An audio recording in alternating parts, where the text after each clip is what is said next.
Hello, everyone. My name is Sandrine, and I am an energy healer as well as EFT and hypnosis practitioner.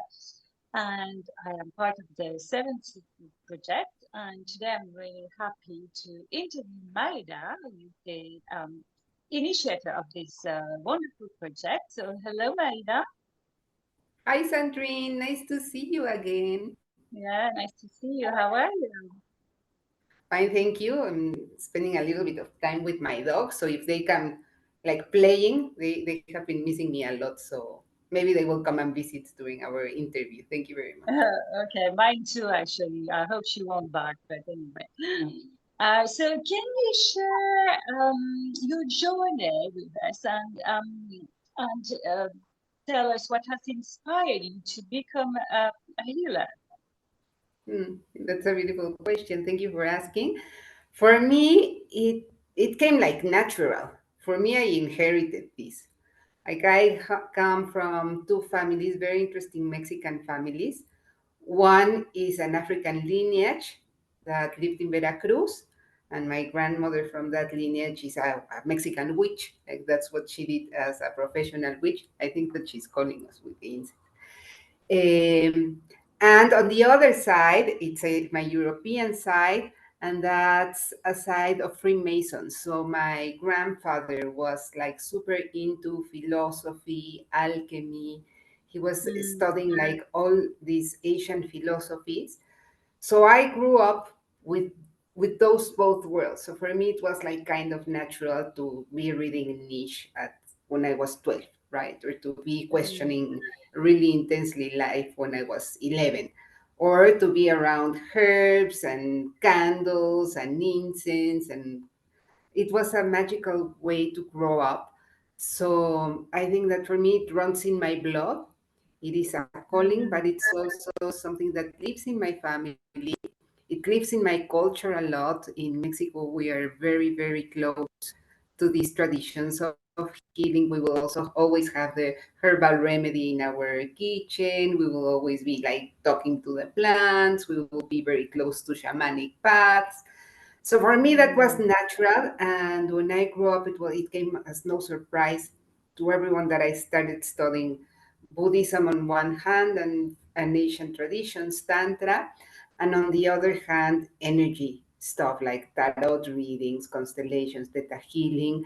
And for me, it's like a merging, no? From a very scholar, very academy style of learning from my mhm, grandfather to something very wild and very intuitive that comes from Mexican witchcraft. mm. Actually, both sides, right? The feminine and the masculine side, right? Oh, very Exactly. interesting. So you were born into it, basically, right? Yes. Within it. Okay, great. And can you tell us a little bit more about which techniques you use with your clients? I heard, yeah, you've been learning lots of different things.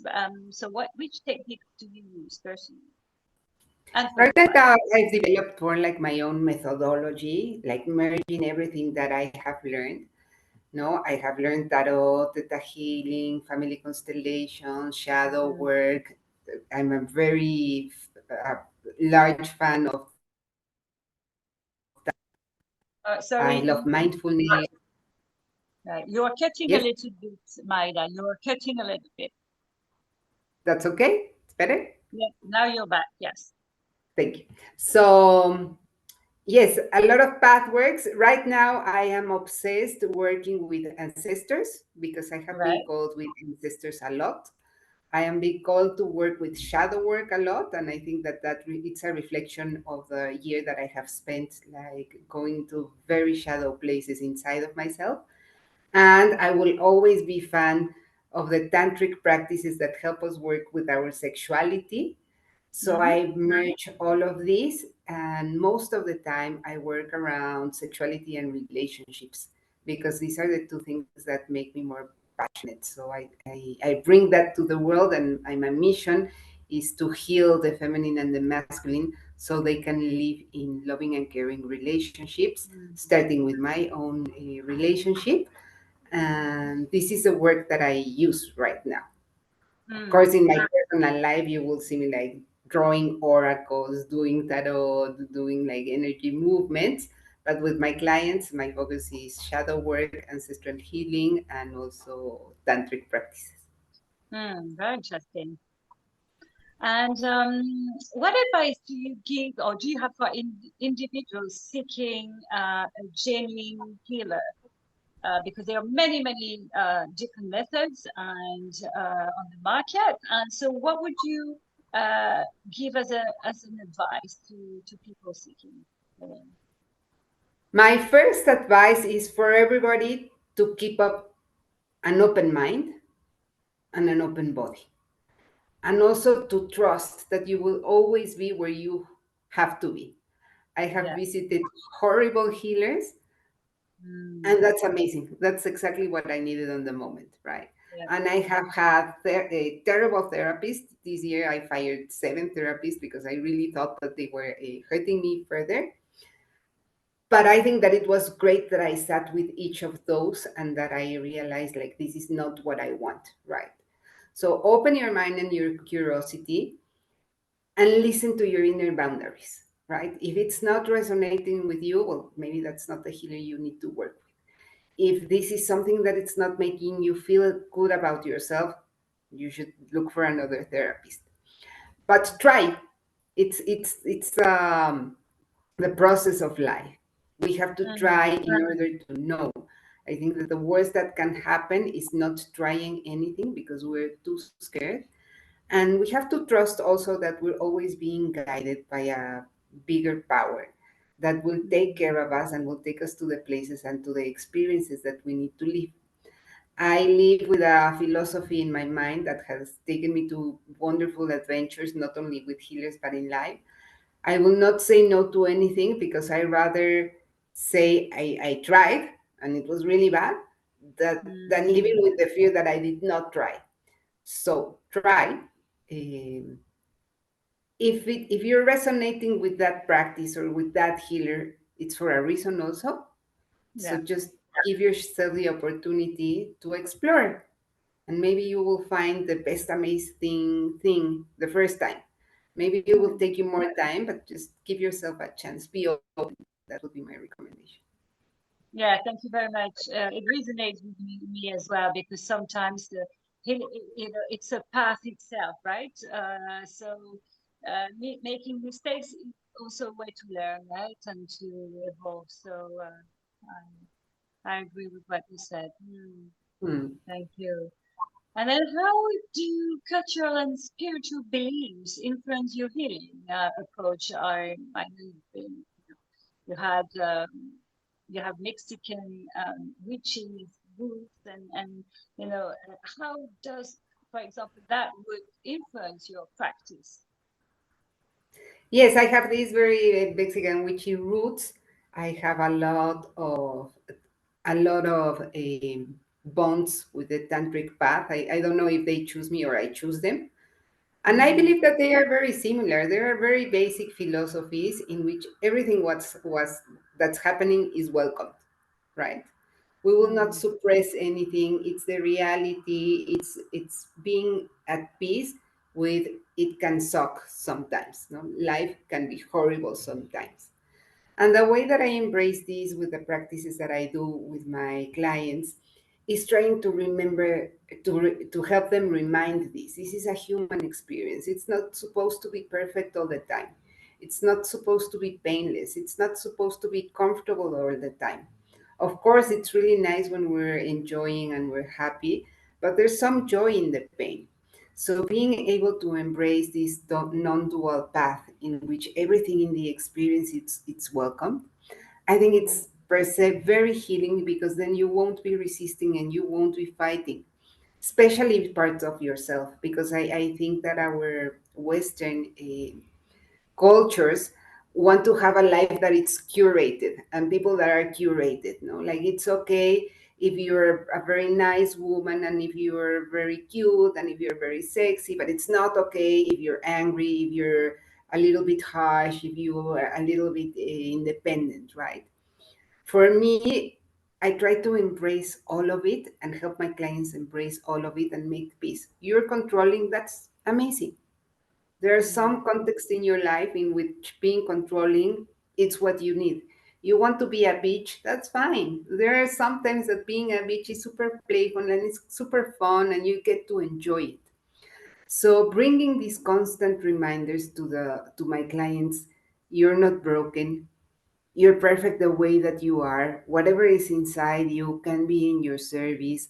Stop struggling and stop fighting with yourself, because the first struggle that we have is with ourselves. We want to change ourselves. Mm. Accept yourself, but radically. Do not accept yourselves only when you're thin and when you're beautiful. Accept yourself when you're tired, when you're exhausted, when you don't know what to do, when you don't know what path to follow. Embrace life completely. Do not want to live this curated life in which you will only accept what you like. You will totally push away what you don't like, because also whatever you're pushing away, it will persist, right? Whatever you resist will persist. Yeah. And this is what I share with my clients a lot.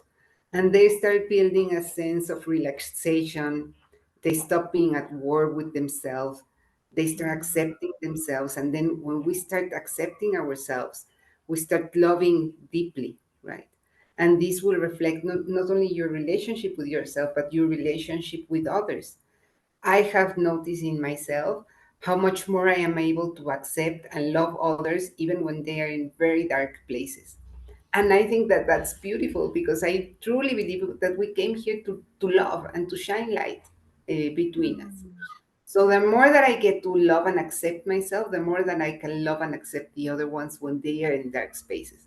And I have been through paths in when people tell me like that was really unforgivable. How is it possible that you forgiven? Well, because I'm also human, no? And I know that as this person that's presenting me this experience, I can do this kind of thing also. I can be hurtful. I can be really bad to other people. But I know that when that happens, what I need is love. I don't need rejection. I don't need somebody to pull me away. I need somebody to pull me closer. I like to share this with my clients. Let's be leaders of love. Let's start living a life that we really accept and that we're really loving, we're really compassionate, no matter what, right? I think we have this cultural narrative uh, tagging people, they are psychopaths, narcissists, codependent, whatever. It's terrifying. We were talking about that in Portugal, right? Let's go back to love. Let's go back to knowing that the only power that will heal us all is love and radical Mm. acceptance. Of course, you will have boundaries. Of course, you can navigate your life in the way that you believe that it's true for you. But the cultural aspect and philosophical aspect that's present in every single of my teachings is accepting for that what it is, honoring that what it is, and from that space of acceptance and love, we can move forward. And it's Mm. very powerful. I love it because it's also very simple. Yeah, I fully agree with that. What you said, acceptance. I mean, suffering comes from not accepting, right? It comes from a place where we don't accept things how they are. That's where suffering starts, right? And to comment on what you just said, I know that in Africa there are certain tribes. When someone does something wrong and nasty, what they do, they surround him and they remind him of all the dutiful things he's done. Beautiful. And That's I beautiful. think it's really resonate with what you said. It's really, sometimes we're not always perfect, but that's so okay, right? We've done so many beautiful things anyway, and healing comes from the love space anyway. Yeah, and it comes also from a space of lack, no? In which we're seeing everything that's wrong and we're not focusing on which is right. And I see so many couples stuck in this pattern, no? Mm, You ate my chicken, right? But you cannot see that, no? But I did also the laundry, I cooked, I was a super beautiful companion, I gave you 20 mm, massage, I am here sharing a life with you, I'm following your dream, I'm supporting you. Like, really, are we gonna narrow down everything to one single tiny thing Mm, that happened? That, of course, it might be the reflection of something bigger, but mm, even that's bigger, you're not seeing the complete picture, right? And I constantly see people losing each other and just ignoring the tremendous potential that the other person have, because we yeah. only have this vision, what's wrong, and we do the same with ourselves. What's wrong with me? Where am I flawed? Where do I have to work? That I would also, you were asking me and advise somebody that's looking for people to heal. Also remember that you don't have to heal everything. That it's okay if you have not healed your inner child, you still deserve to be loved. If you have not healed your mindset of scarcity, you still deserve wealth, right? So don't get fixated in what's wrong with me, what needs to be healed. It's okay, you don't have to heal in order to have that what you want, right? Mm, Focus on the parts. Why don't we focus on the parts that we have healed? Oh, I mm, have healed and I have manifested an amazing partner. Oh, I have healed and now I'm not working in a corporate world. Now I get to be owner of my time and see my clients at the time that I want to. Focusing in the gain will always bring a different quality of energy, and it will help people not to struggle with their experience. So it's not like positive thinking, like I will reject all the things. No, it's accepting life as it is, but keeping your focus in what's actually working. That's very, very powerful.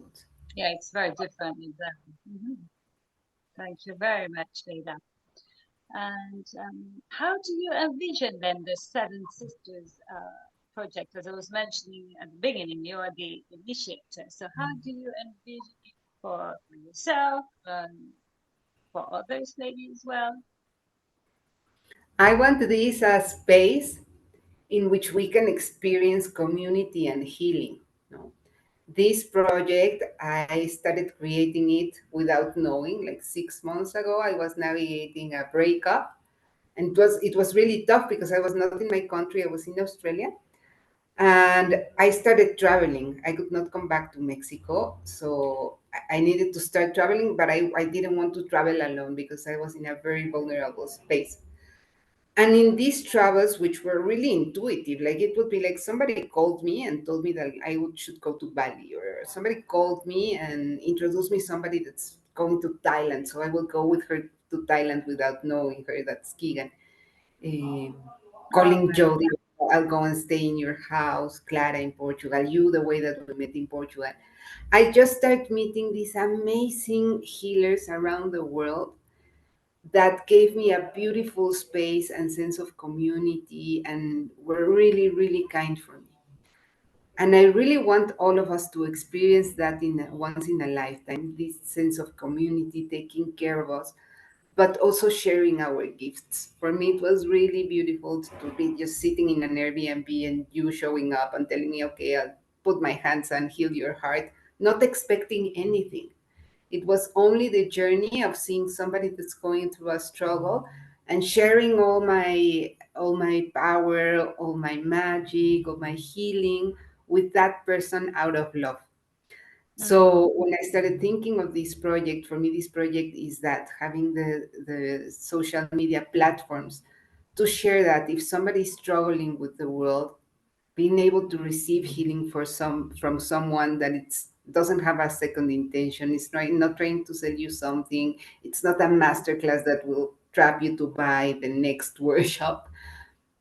It's mm, one human being, and all of them are beautiful because I've met them and I love them, and I feel really privileged to have these kind of friends, but knowing that we have each other.